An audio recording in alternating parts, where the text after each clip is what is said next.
Okay, so now looking at the Algebra CT Calc Active section. Okay, this is question 2. So we have the rectangle, we have the different dimensions already given to us. We're also told the rule of area equals length times width. So we want to structure that like this. Okay, as I've said previously, always put the rule on the page and then structure it so the length is here, the width is here. Okay, now you've got to read the question carefully. This is correct so far, but the question asks for a simplified version. So we've got to go 43 by 28 and get an answer to that, which is 1,204. And then we've got to go a times a gives us a squared, b times b gives us b squared, and then c. So it's 1,204, a squared, b squared, c. Okay, now part B of this question, it gives us some values. So it tells us that a equals 3, okay? It tells us that b equals 2, and it tells us that c equals 5. And it's wanting us to we're told what is the area of this. So what we're doing here is a substitution.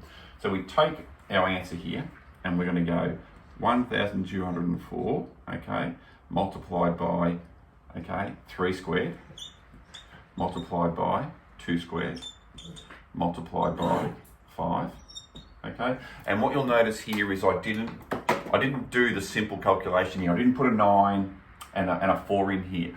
I wrote down this is what I'm doing. And I think that is key for your mathematics. What you would need to connect with is that in Year 7 maths, we're introducing you to some of these ideas. We want you to get them right, as opposed to do a really difficult calculation as a starting point. So once you've got that, you can then use your calculator to give you an answer, okay? And that answer is going to be 216,720. And it's, what are the units on this? It's no units, okay? So it's units squared, okay? But I sort of feel like this is the most important part to this question, because it tells us what you're doing in a way that is the most mathematically correct way to approach this question, rather than doing it as a series of separate parts that you then bring back together towards the end and find an answer.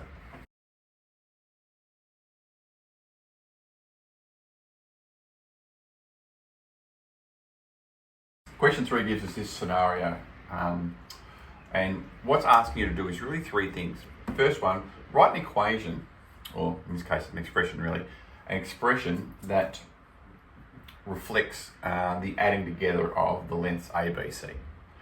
You then want to gather the like terms, and then you want to simplify that to give you your final answer. So they're the 3 things we're looking for here.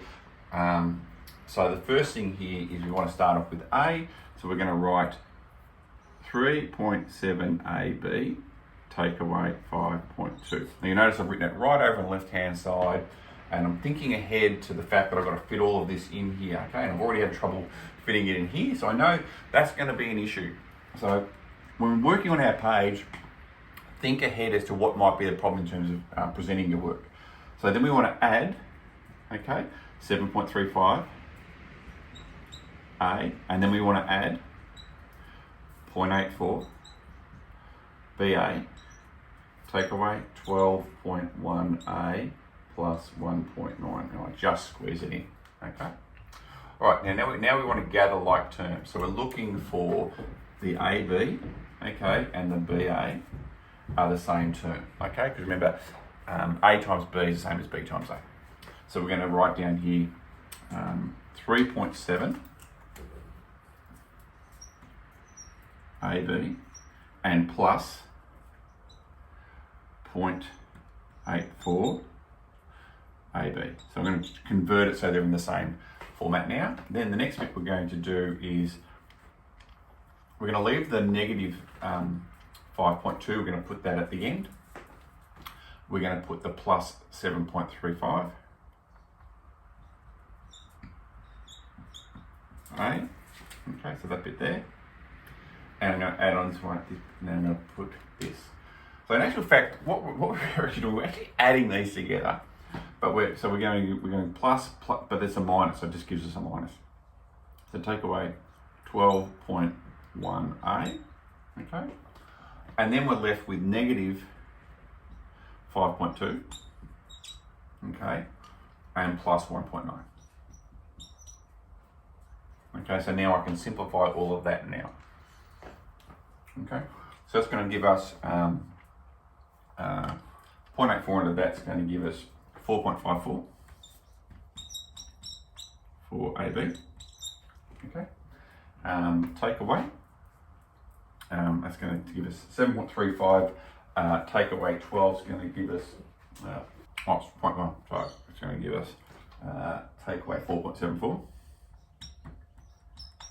Okay, and then we've got negative 5.2 plus 1.9, it's going to give us negative 3.3 as our final answer. Okay.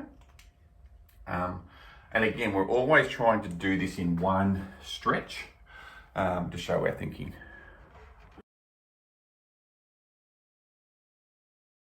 Here we have a situation where we've got people going to out for dinner. There's a booking fee, which is $9, and then there's a per head cost. Okay, and we want to use that per head cost to be able to help us calculate how many people went along, and we're told the total cost for the night. Okay, so it's going to be a case of where we're going to have the per head cost, okay, plus the booking fee, okay, and this per head cost is going to be multiplied by the number of people who went, and that all is going to equal the total cost. Okay, so the per head cost is $27, and in the question it tells us that we're going to have X is going to be the number of people, so it's going to be 27 multiplied by the number of people that went along, and then we only pay the booking fee once. You don't have every person pay the booking fee, so it's not 27 lots of booking fee. It's just, you know, someone rang up and said, I want a booking for this many people, and there's a $9 cost, so we add on the $9, and then that all entered, created that amount there. All right, so that's the statement that we're after, the equation that we're after. And we know it's an equation, but it's got an equal sign. So that's what we're after. That's part A. Okay, part B is like, okay, we'll now solve this. Okay, so we solve this by doing this part of it. So we want to get rid of this 9. All right, so we're going to go take away 9 here on this side and take away 9 here. Okay, and that's going to leave us with 27x is equal to take away, so it's 486. Oops. Okay, and then we want to get rid of the 27. So to get rid of the 27, we're going to divide by 27. Divide by 27. Okay, so it's going to be x equals 486 divided by 27. And of course, it's a calc active question, so I bang into the calculator and it tells us that this fraction here equals 18. There were 18 people after dinner.